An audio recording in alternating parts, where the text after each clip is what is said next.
नमस्कार विद्यार्थी मित्रांनो. ऑलिम्पिक पदक विजेती भारतीय मुष्टियोद्धा बॉक्सर मेरी कोम ही तुम्हाला माहीत आहे का? चला तर मग आज आपण तिच्याबद्दल थोडी माहिती घेऊया. ऑलिम्पिक पदक विजेती भारतीय मुष्टियोद्धा बॉक्सर मेरी कोम हिचा जन्म 24 नोव्हेंबर 1982 रोजी मणिपूर राज्यातील कांगाथेई येथे झाला.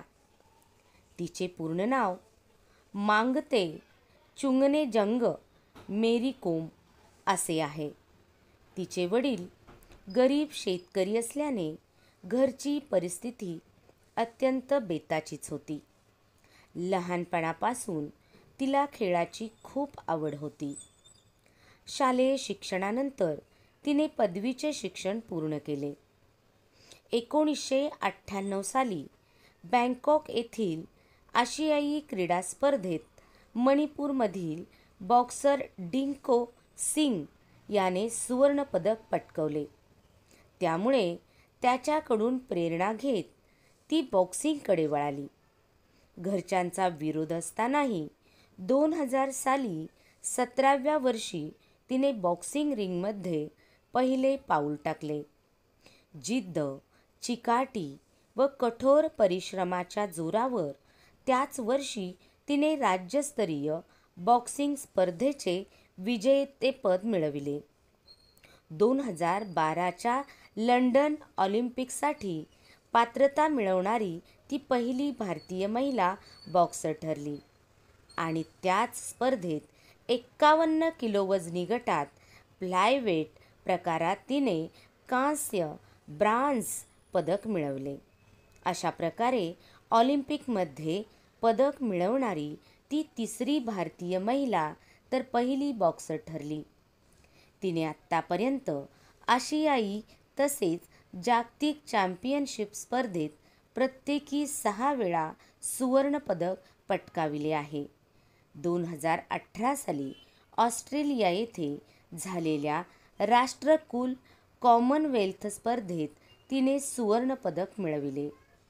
या स्पर्धेत सुवर्णपदक मिळवणारी ती पहिलीच भारतीय महिला ठरली. तत्पूर्वी 2007 साली तिने जुळ्या मुलांना जन्म दिला. तरीही 2008 साली तिने जोरदार पुनरागमन करत आशियाई स्पर्धेत रौप्य, सिल्वर तर जागतिक स्पर्धेत सुवर्ण पदकावर आपले नाव कोरले. 2013 साली अनब्रेकेबल हे आत्मचरित्र तिने प्रकाशित केले.